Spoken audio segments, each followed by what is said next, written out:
Hello, je suis Léna, passionnée de bien-être, mieux vivre et spiritualité. J'ai créé ce podcast pour faire connaître au plus grand nombre des méthodes alternatives pour aller mieux, que ce soit physiquement ou mentalement. Quels que soient vos problèmes, quelles que soient vos croyances, restons ouverts, restons curieux et testons. Bonjour à tous, aujourd'hui j'interviewe Marie Delberg, naturopathe et coach bien-être certifiée, pour faire un gros récap sur nos hormones. Alors certes, on en a déjà entendu parler dans mon podcast, mais je trouve que c'est un sujet compliqué et que chaque personne nous apporte quelque chose de différent, de nouveau, avec son vécu, ses connaissances, ses expériences, ce qui en prime nous fait un doux rappel, c'est bien utile.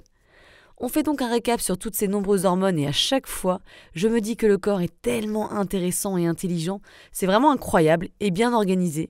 Une petite minute de gratitude pour notre corps qui fait ce qu'il peut.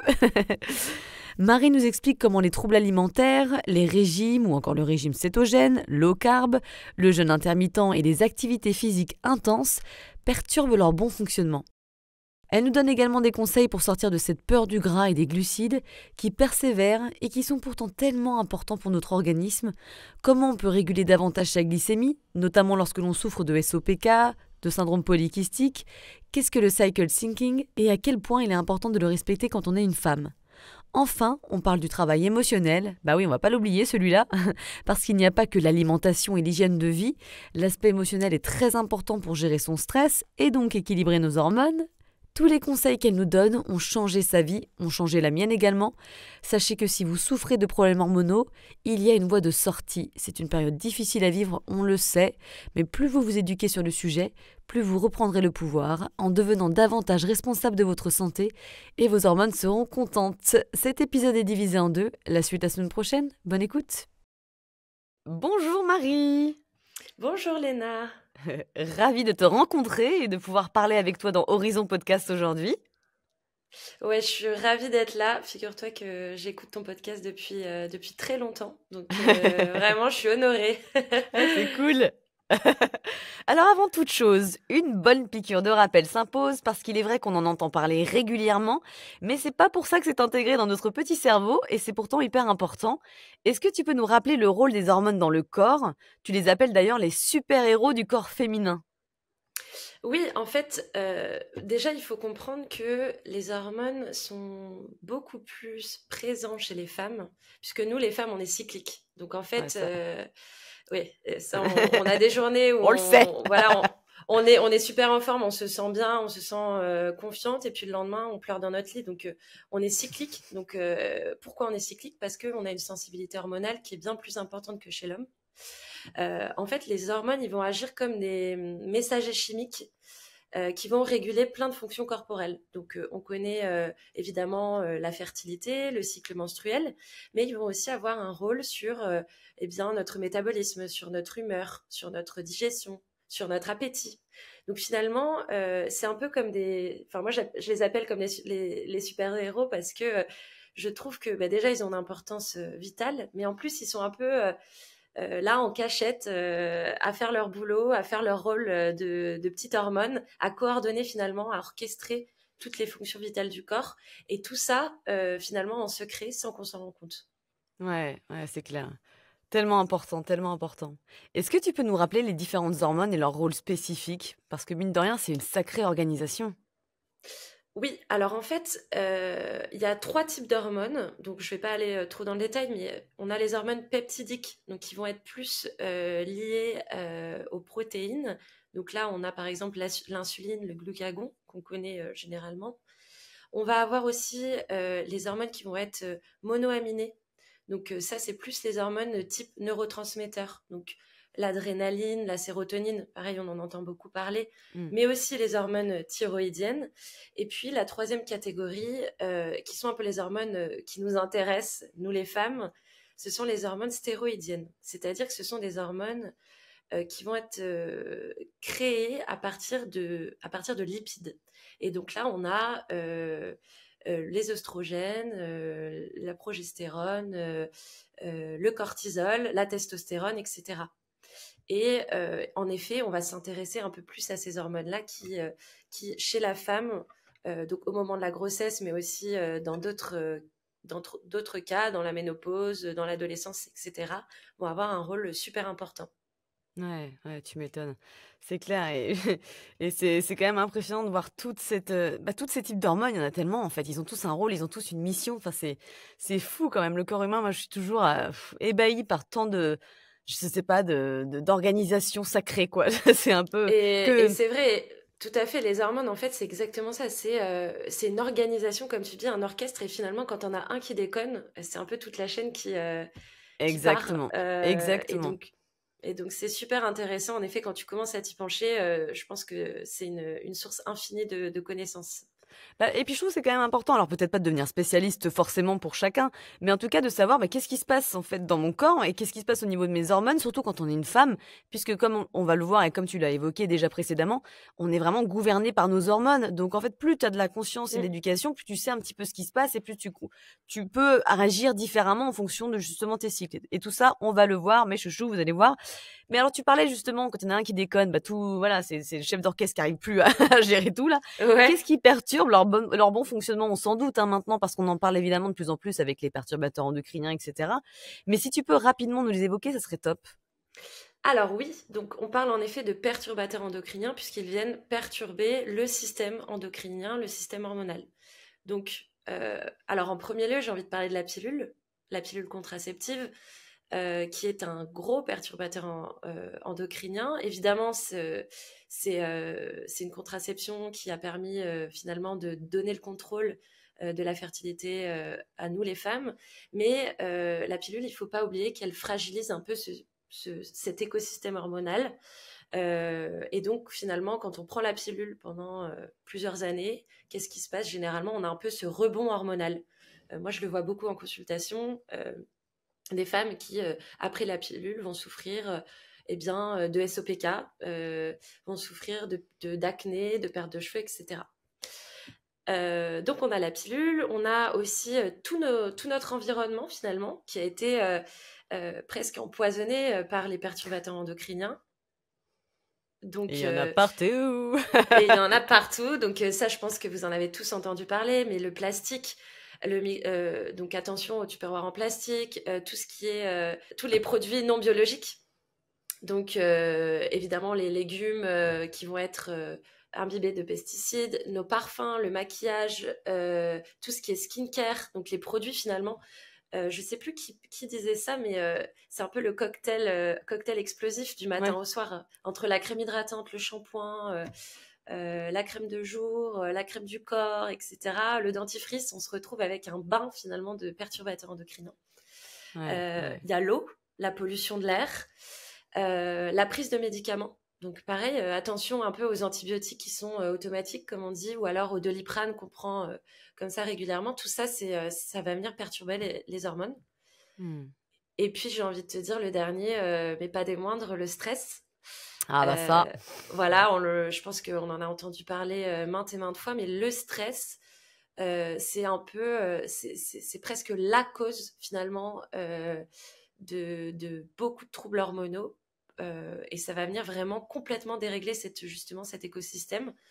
Donc attention au stress. Et je ne parle pas évidemment que du stress lié au travail, au mental, mais aussi le stress physique qu'on s'impose. Donc le sport qui est peut-être des fois trop excessif, le sport qui n'est pas assez suffisant, donc la sédentarité, mais aussi, par exemple, les régimes, le fait de manger pas assez. Voilà. Toutes ces choses-là, elles vont venir stresser et donc dérégler nos hormones.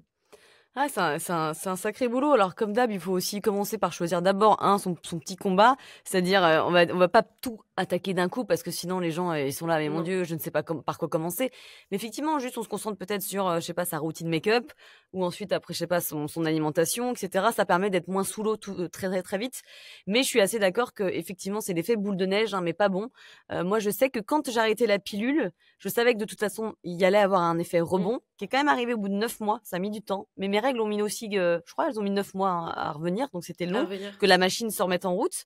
Mais je regrette pas du tout. Mais par contre, c'est vrai que je suis passée par une phase avec des kystes. Enfin, c'était atroce. Vraiment atroce. J'ai été suivie par une naturopathe à l'époque et tout. Et c'est vrai que ça m'a évidemment évidemment aidé. Je pense que maintenant, j'irai même à tester d'autres choses par rapport aux connaissances que j'ai. Mais si j'en ai profité, du coup, à ce moment-là, je me suis dit, ça sera la merde dans tous les cas, donc je vais changer ma routine beauté. Et du coup, je suis passée par vraiment des choses beaucoup plus bio, etc., ou naturelles. Par contre, là où j'ai toujours pas trouvé, c'est le masque cheveux. Là, non, là, je prends du Kérastase. J'en ai marre d'avoir les cheveux de paille. Kérastase, très bien. Et d'ailleurs, les cheveux de paille aujourd'hui, d'ailleurs, ça fait un peu paillou, mais c'est pas grave. Mais au bout d'un moment, on n'est pas parfait. Mais par contre, aussi, ce que je Tout trouve à fait. hyper important, tu sais, c'est que plus tu gères et tu réduis ton stress, comme on parlait, enfin, comme tu viens de nous le dire, moins aussi plus tu seras solide et moins tu seras impacté aussi par tous les perturbateurs endocriniens parce que ton système sera moins sensible. Donc aussi, il y a un équilibre. Plus tu es bien dans tes baskets, ancré, t'as géré ton stress quotidien, tes stress du passé ou quoi que ce soit, etc., moins tu seras aussi impacté par d'autres choses. Ça veut pas dire qu'il faut vraiment pas faire gaffe, mais je pense que voilà, quand t'as les bases solides, quand t'as un corps solide, bah forcément déjà ça se passe un petit peu mieux. Et donc moi c'est pour ça aussi que je me permets des choses certaines fois, alors qu'avant je l'aurais peut-être pas fait, tu vois. Tout à fait. Et tu vois, tu soulèves un point important, c'est aussi cette peur de faire mal. Finalement, moi, j'ai beaucoup de personnes que je vois en consultation qui ont une alimentation qu'elles disent, voilà, nickel, elles font attention à tout, presque à en être obsédées. Et ça crée du stress. Et finalement, c'est la pire des choses à faire. Je pense que justement, lâcher prise, comme tu dis, l'ancrage, se faire confiance aussi. Bah oui, on n'est pas dans une société parfaite, on n'est pas des êtres parfaits, c'est pas grave. Par contre, savoir faire des choix en conscience aussi, tout simplement, et pas des choix parfaits. C'est ce que... Ah, tu as reçu un texto. Ouais, exactement. Je vais l'enlever, hop. Ah, t'inquiète. Mais c'est vrai que c'est ce que... Le jour, j'ai fait une story là-dessus, sur l'alimentation et sur justement la manière dont on perçoit notre alimentation quand on va manger. C'est-à-dire que, encore une fois, et c'est hyper important et prouvé scientifiquement, si tu manges ta part de gâteau au chocolat avec une double culpabilité de dingue, ton système immunitaire, il va s'affaiblir. Parce qu'en fait, du coup, il va pas bien faire son travail parce qu'il saura que c'est mauvais, en fait. C'est comme si ton cerveau se dirait, ah, danger, pas bien. Donc, en fait, il va prendre que le négatif, entre guillemets, en termes d'énergie aussi. Alors que si tu es là, tu en profites avec tes amis, tu dis, en fait, je vais me faire super plaisir, je me fais confiance. La plupart du temps, je mange plutôt bien. Là, vas-y, je vais manger même 2 parts de gâteau, je me fais plaisir. Il n'y a pas de culpabilité, il n'y a pas d'émotion négative. Du coup, eh ben, tu stresses pas ton système et du coup, tu digéreras mieux, en fait, déjà de base, et tu auras passé un bon moment. Donc, c'est un cercle vertueux. Et c'est vrai que ça, c'est hyper important. On va en parler d'ailleurs un petit peu. Mais je trouve que c'est important de revenir à un équilibre à la fois, et on va en parler aussi encore une fois, mental, très important. Carrément. D'ailleurs, de ce dont tu parles, c'est ce qu'on appelle la restriction cognitive. C'est-à-dire, en fait, je mange, mais dans ma tête, je me dis, ah non, non, si je mange ça, je vais grossir, ou c'est pas bien. Et donc ça, c'est encore pire que finalement ne pas le faire. Et je pense qu'on est tellement, en fait, à souffrir de ça. Moi, ça va beaucoup mieux maintenant. Mais vu que je suis si tu veux, là, c'est pas facile parce que vu que je suis à 4 mois de grossesse, pratiquement, là, mon corps, ça y est, là, je peux plus boutonner, je peux plus boutonner, là, c'est fini. Et je me sens un peu une grosse vache. Alors, grosse vache, bien sûr, je fais 49 kilos, tu vois, donc ça va. Mais tu sens que t'es plus comme avant, tu vois, c'est-à-dire que ton corps change. Et donc, encore une fois, c'est une opportunité de lâcher prise sur le contrôle. Mais effectivement, mon appétit change un petit peu, etc. Donc, c'est pas facile. Hein. Plus les hormones que je me tape qui me rendent irritable. Donc, quand tu parlais de la grossesse ou ménopause ou ces grandes étapes de la vie, wow, what a ride, hein, putain. Et c'est pas fini, Léna, c'est pas fini. Mais c'est une super aventure. Ouais, tout à fait. Mais je suis d'accord avec toi. Lâcher prise, même quand on perd le contrôle, de toute façon, si tu gardes le contrôle, si tu penses garder le contrôle dans le lâcher prise, c'est vraiment impossible. Donc c'est soit tu lâches prise, tu fais confiance à ton corps, soit tu restes dans le contrôle et puis tu peux créer du stress, et dans ce cas, en effet, on se retrouve avec des symptômes qu'on n'a pas envie de vivre. Exactement, et je pense que c'est très important ce que tu viens de dire, la confiance qu'on a avec notre corps. Finalement, c'est quelque chose de rare parce que les gens considèrent même pas leur corps. Pour eux, c'est juste un espèce de petit vaisseau qu'ils utilisent mais qu'ils ne considèrent pas. Et je pense que c'est important de développer de la conscience par rapport à son corps, de développer une sorte de communication, de le caresser ou peu importe, de trouver quelque chose qui nous paraît en fait établir voilà une forme de connexion. Et je pense que du coup, tu te responsabilises et tu penses différemment avec ton corps, et effectivement, tu as une notion de confiance qui peut se créer au fur et à mesure, et tu seras beaucoup plus serein parce que ton système nerveux sera ok, d'accord, en fait là je suis reconnue, là ça fait du bien en fait, tu vois, hyper important. Donc c'est effectivement un travail holistique. Enfin bref, revenons à nos petits hormones, et puis aussi d'ailleurs justement à ce qu'on vient de dire, hein, les troubles alimentaires, etc. Pourquoi les troubles alimentaires, les régimes à répétition ont un impact sur nos hormones?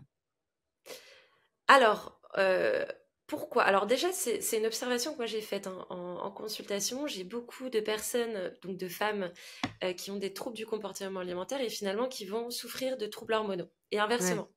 C'est souvent associé.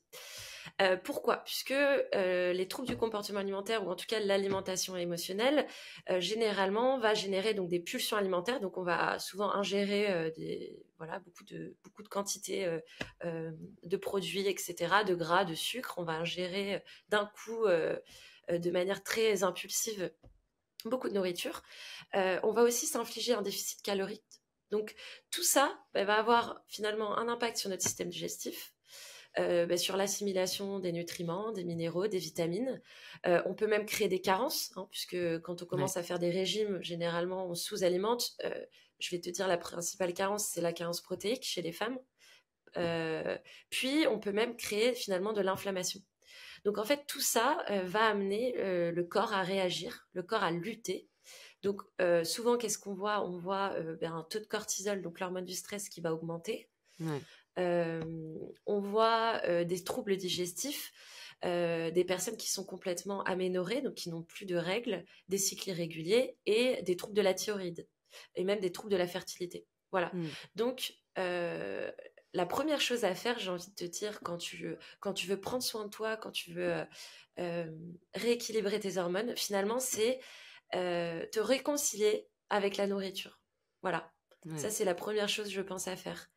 Nous, les femmes, on a besoin de se réconcilier avec notre corps et avec la nourriture, puisque la nourriture, c'est quand même un très, très bon levier pour justement bien se sentir mieux, se sentir nourri, se sentir apaisé, et donc avoir des hormones qui fonctionnent correctement. Ouais, ouais, ouais. Et c'est vrai que je viens témoigner ici aujourd'hui parce que parce que non mais mine de rien, moi j'ai passé mon adolescence et j'ai eu d'autres épisodes anorexiques, un peu aussi des fois pas des, enfin je me faisais pas vomir mais moi j'avais un truc bizarre où je mangeais puis je recrachais direct. Enfin c'était des trucs vraiment des troubles Mm. du alimentaire en fait. Et pareil, j'ai eu donc la pilule pendant 15 ans, la pilule hautement dosée parce que j'avais de l'acné à la base et qu'ils ont pas cherché plus loin à 13 ans à me dire tiens on va te mettre dans la pilule et puis c'est tout. Donc malheureusement il y a eu aussi cet automatisme à changer. Plus tous les traumas que j'ai, le stress. Moi, mais c'était dingue, tous les traumas que j'avais, tout le stress en moi. Et en fait, en réalité, moi, j'ai eu mon bébé en très peu de temps. Enfin, je veux dire, je suis tombée enceinte hyper rapidement, alors que, pareil, irrégularité du cycle, etc. Donc, je viens témoigner avec humour, mais en réalité, le corps, il est très, très fort. Et si on fait la paix avec notre corps, avec notre mental, etc., chacun a sa propre manière de le faire, on peut vraiment améliorer son système hormonal et donc aussi, du coup, sa fertilité, mais tout, en fait. Être en paix avec soi-même, c'est hyper Tout à important. fait. Il est possible, c'est jamais trop tard, en fait, parce que je pense qu'il y a des gens qui se disent, ouais, non, mais moi, ça fait 15 ans que j'ai jamais bien mes règles, que je me sens mal avec mon corps, que je l'aime pas. Non, mais on peut changer ça. C'est toujours possible. Ça, faut pas se ruminer sur le passé, en fait. Je pense que c'est important de le dire. Ouais, et merci pour ce message, parce que je trouve qu'on n'en parle pas assez, justement, du fait que finalement, déjà, c'est possible. C'est possible d'aller mieux et d'équilibrer ses hormones, de sentir de la progression, que ce soit des Ouais. problèmes de peau, chute de cheveux, fertilité, etc. Moi, j'ai vécu la même chose aussi. Pendant 15 ans, j'ai souffert de troubles de comportement alimentaire, anorexie, hyperphagie, etc. Et je Mm. pense que le jour où j'ai vraiment ressenti un mieux-être physique, donc c'est-à-dire que mes symptômes ont commencé à disparaître, Ouais. c'est le jour où vraiment j'ai fait la paix avec mon corps et avec l'alimentation. Et que je me suis dit, bon allez, là il est temps d'arrêter les régimes, etc., l'alimentation minceur. Maintenant, on parle d'alimentation santé, de quoi tu as Voilà. besoin. Et là, ça fait la différence. C'est super cette mentalité, et c'est beau. Et je pense qu'il y a alimentation santé et il y a aussi, tu sais, maintenant, allier alimentation santé à OK, j'ai le droit de me faire plaisir. J'ai le droit, en fait. Tout à Il est fait. possible parce que derrière, il y a ce travail de j'apprends à faire confiance en mon corps. Et je pense que c'est la plus belle chose que tu puisses faire dans ta vie finalement parce que c'est comme ça que tu retrouves aussi ta santé, en fait. Se donner la permission inconditionnelle de manger. Ouais. Ça, c'est Mmh. super, super important. Non, mais tu vois, comme quoi, on y arrive. Alors, c'est Mais jamais, oui. je pense, à 100% parfait, tu vois. Ce que je te dis, moi, j'ai grossesse, là, je rentre plus dans mes jeans. Donc, du coup, ça me trigger un peu parce que finalement, j'avais un équilibre qui était bien dans l'alimentaire, etc., même sport et tout. Puis bah, là, c'est chamboulé. Mais maintenant, je vois plus ça en tant que victime. Enfin, ça dépend des fois, mais en tout cas, je vois ça comme une opportunité d'évolution. C'est aussi vraiment un changement de mindset. C'est pour ça que c'est toujours important de parler à la fois du mental et à la fois du reste, du physique, quoi. Carrément. Alors du coup, j'insiste aussi sur le fait que les activités physiques à outrance, comme tu l'as mentionné tout à l'heure, hein, ne sont pas bonnes, non plus pour nos hormones et notre physiologie. Et c'est vrai que moi, ça m'est arrivé, hein, j'ai eu une phase, et je pense que toi aussi. En plus, toi, tu étais sportive. C'était volleyball depuis le début que tu faisais, du coup? Ouais, j'ai Enfin, fait beach du volley? volley. Ouais, du Ouais, volley en salle et puis du beach volley, mais j'en ai fait à outrance. Alors pas que le volley, hein, la ouais. fitness, la musculation, tous ces sports un peu à la mode. Bah voilà, influencé sur les réseaux, quand tu vois des nanas qui ont que du muscle, qui soulèvent des poids de ouf, et toi tu dis ah je vais être Et toi, pareil. En réalité, c'est pas du tout la même physiologie du tout, donc c'est pas du tout pareil. Et au final, tu te fais mal à je ne sais pas quoi, tu te fais mal au genou, et tu manges bien moins qu'elle ou je ne sais quoi. Enfin bref. Et c'est vrai que moi ça m'était exactement. arrivé, hein, c'est que pareil, je faisais du sport à outrance et en fait j'en pouvais plus et mon corps m'envoyait des signes et j'ai déjà mentionné dans mes podcasts, mais j'écoutais pas. Et en fait, au bout d'un moment, ton corps il va crier plus fort et tu vas te blesser. Et donc c'est là où c'est important finalement d'apprendre à s'écouter en réalité, hein. Sinon ça va être la merde. Mais tout à fait. En fait, je vois en consultation de plus en plus de femmes s'entraîner en fait de manière intense, de manière stricte, rigide, donc vraiment sans prendre en compte leur niveau d'énergie, leur niveau émotionnel, etc. Mmh.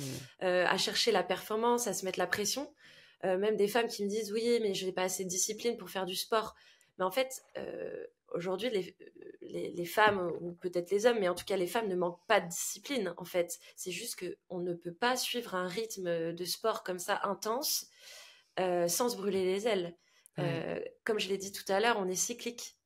Et donc, il faut qu'on s'adapte à ce cycle.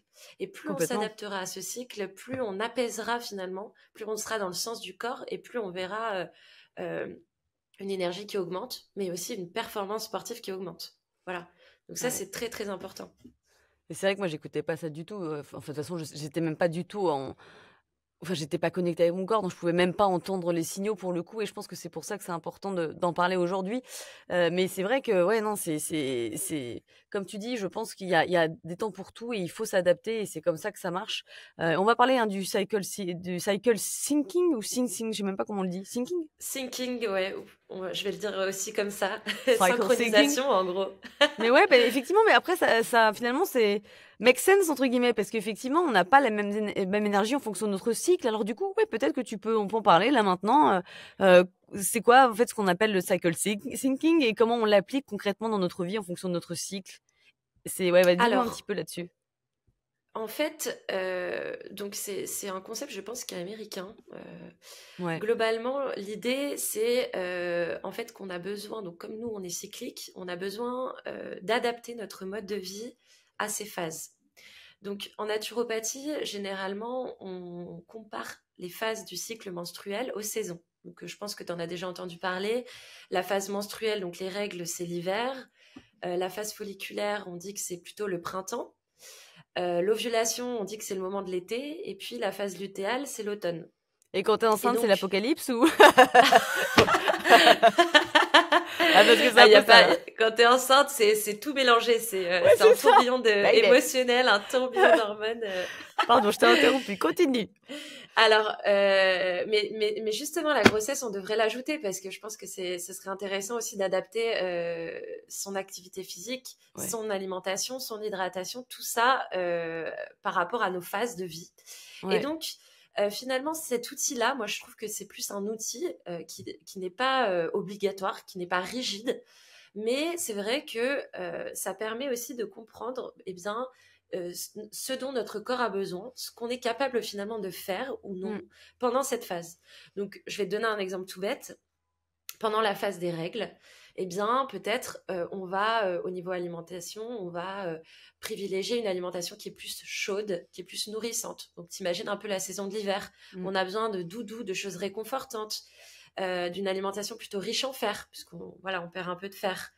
Euh, comme on a dit que c'était l'hiver, et bien finalement l'activité physique c'est pareil, on va plutôt privilégier le repos, la marche, des entraînements qui vont être plus doux comme le yoga, le yin yoga par exemple.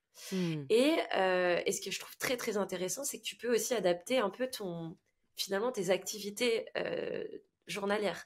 Peut-être que pendant les règles, c'est pas le moment. Tu vas prendre des décisions hyper importantes pour ta vie ou pour ton couple ou pour ton travail. C'est justement le moment peut-être d'introspection. Tu vas faire du journaling. Tu vas peut-être réfléchir à des objectifs, tu vois. C'est T'es un peu vraiment down une hein, phase souvent quand même. d'introspection. Enfin, Ouais, c'est ouais, ouais. même d'ailleurs avant les règles que t'es un peu down. Mais tu peux être un peu down Oui, aussi pendant les règles, un petit peu. oui, souvent c'est plus même avant les règles, c'est Ouais, la c'est phase vrai. prémenstruelle.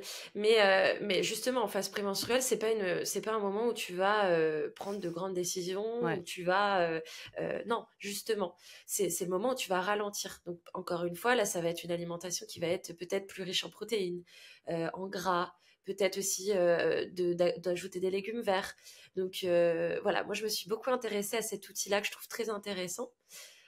Pour bien se faire, évidemment, il faut pouvoir traquer ses règles. Donc, moi, je vous invite vraiment, si vous le faites pas, j'espère que vous le faites, mais bien traquer vos règles sur une application et écrire, voilà, où vous en êtes. Et puis, en fonction de là où vous en êtes, peut-être aussi déjà de vous demander, ok, déjà comment je me sens aujourd'hui, quelles sont mes ressources.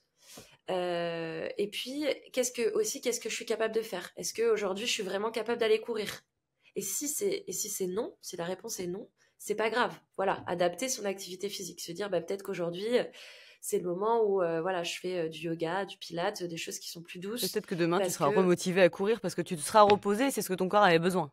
ouais, exactement. C'est ça, c'est vraiment adapter son activité, adapter son alimentation, sa façon d'agir, ses habitudes à ses ressources. Mhm. Et donc, évidemment, nous les femmes, 10 jours dans le mois, on a peut-être moins de ressources, on va dire, physiques, et c'est pas grave. Mais il faut savoir s'écouter, il faut pouvoir voilà, mettre en action des choses. Et ça, je pense que pour moi j'appelle ça l'écoute active. C'est l'écoute active de ton corps. Voilà, écouter activement, lui dire à ton cerveau, dire à ton corps, regarde, non seulement j'ai identifié, j'ai compris que tu m'envoies des messages, mais en plus, je t'écoute. Et plus tu seras dans Complètement. cette démarche-là, plus, voilà, Bah, plus il va plus tu t'envoyer auras des messages et d'énergie. plus tu les entendras, effectivement, encore une fois. Tout Hein, à cette fait, belle histoire ouais. de confiance. Qu'est-ce que c'est beau, je trouve, de retrouver son corps. Moi, je trouve ça magnifique. Moi, je l'aime trop, mon corps. Je me dis, mais en fait, il est génial, ce corps.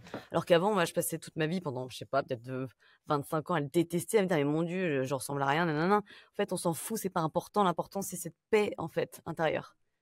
Alors, Ouais, continuons ouais, dans non, cette mais petite carrément. description de l'automne, hiver, été, printemps.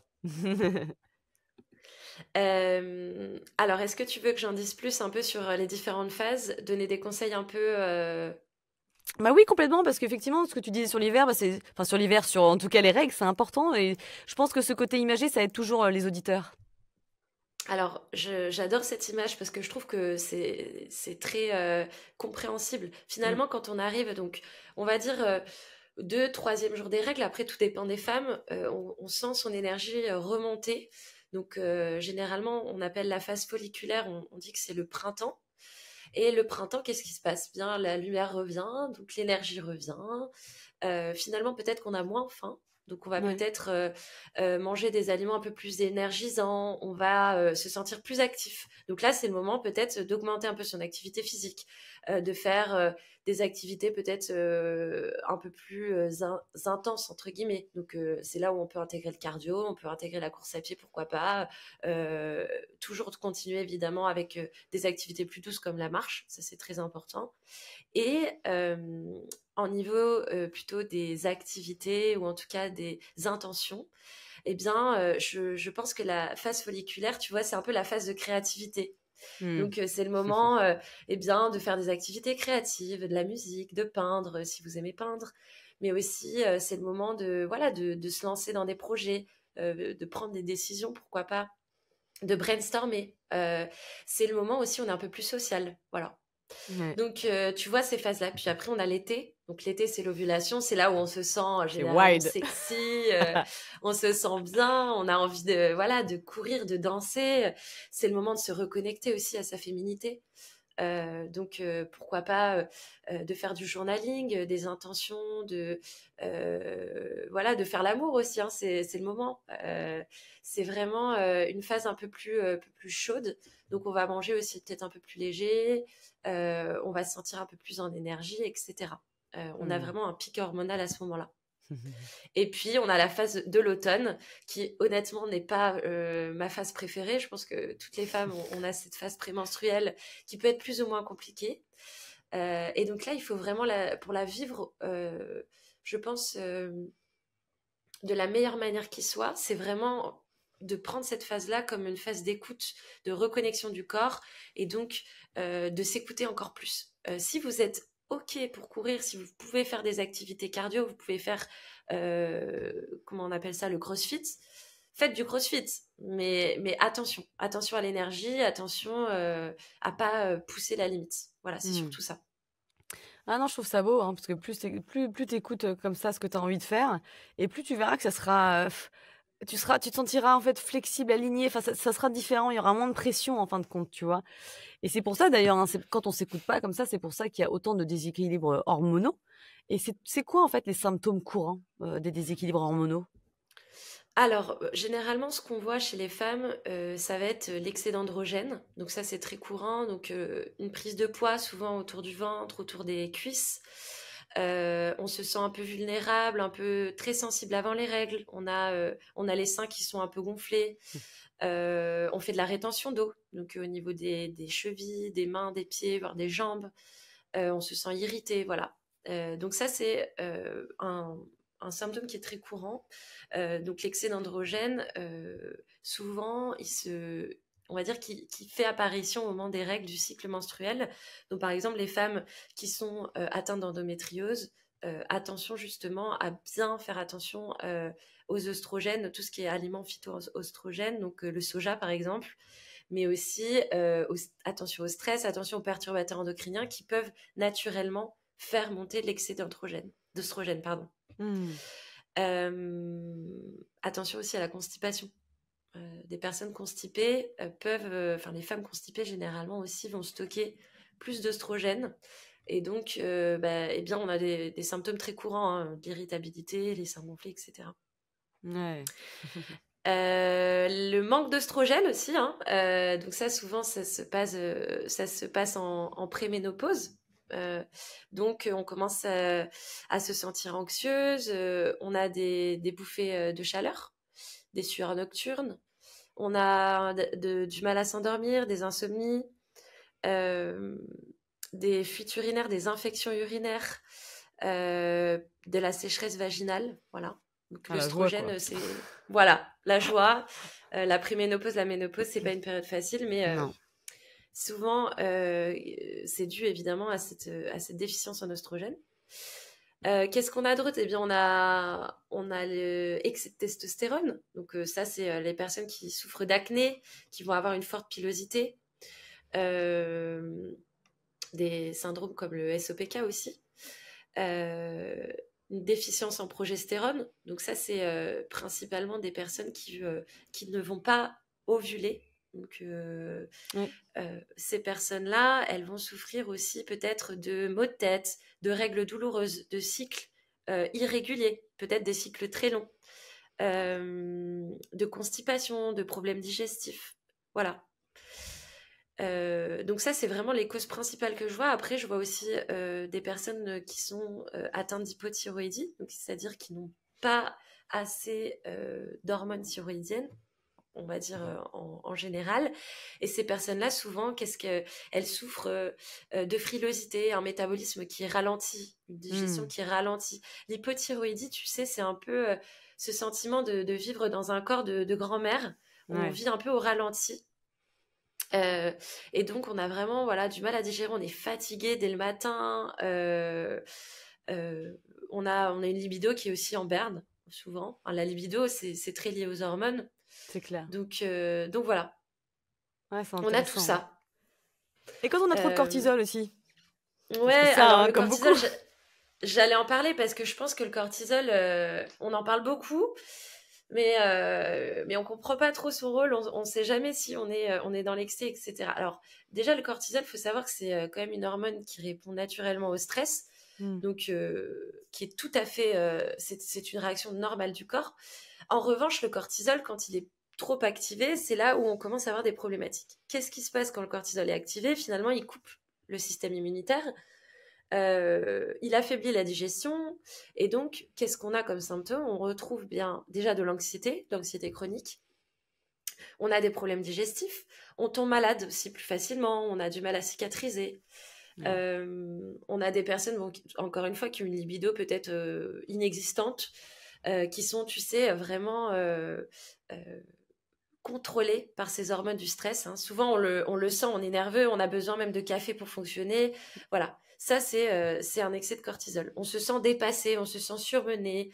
Et attention à cet excès-là, parce que l'excès de cortisol, il peut, à long terme, créer de gros problèmes digestifs, mais aussi des problèmes de peau, puisqu'il peut, tout simplement, le cortisol va amener à affiner la peau jusqu'à créer voilà, des déséquilibres de la flore cutanée. On tombe très souvent malade, donc on est beaucoup plus faible aussi. Et puis, on peut prendre du poids, voilà, au niveau de la sangle abdominale. Ouais. Toujours le bidou, hein. C'est quand même ouais, souvent ça. toujours Faut pas prendre des seins, bordel. Moi, je veux bien être stressée dans ces cas-là. C'est clair. Et j'aurais peut-être un 95D. Écoute, pareil. Franchement, l'entrepreneuriat, ça t'amène, je pense, dans des niveaux de cortisol assez élevés. Moi, je suis intermittent du spectacle, je vois le truc, ouais. Tu vois le truc, ouais, l'instabilité. Je pense que juste, moi, ce que je trouve intéressant, et c'est en effet de décrire ces symptômes, parce vous allez vous reconnaître dans des profils. Faites quand même des prises de sang, demandez à vos médecins si vous sentez que voilà, vous avez ce genre de symptômes. On le sent, nous les femmes, on a cet instinct. Écoutez cet instinct, allez faire des prises de sang pour trouver vos réponses. Ça, c'est important. Ouais. Non, je suis complètement d'accord, c'est important, effectivement. Et des fois, on a même aussi un mélange. Hein. On se dit, je me reconnais là. Tu sais, des fois, on est un peu perdu. Et c'est pour ça que c'est d'autant plus important d'aller chercher un petit peu plus loin, savoir ce qui se passe dans notre corps. Tu vois. Oui, c'est ce que je te disais tout à l'heure. En fait, les hormones, c'est comme un orchestre. Donc finalement, quand il y en a un qui déconne, les autres aussi. Donc ce qui va être en effet très très important, c'est finalement de ne pas s'intéresser aux symptômes, mais de s'intéresser à la cause. Donc, qu'est-ce qui dérègle mes hormones? Est-ce que c'est le stress? Est-ce que je dors bien? Est-ce que je mange bien? Est-ce que, voilà. Faire le point sur tout. Ouais. La suite la semaine prochaine.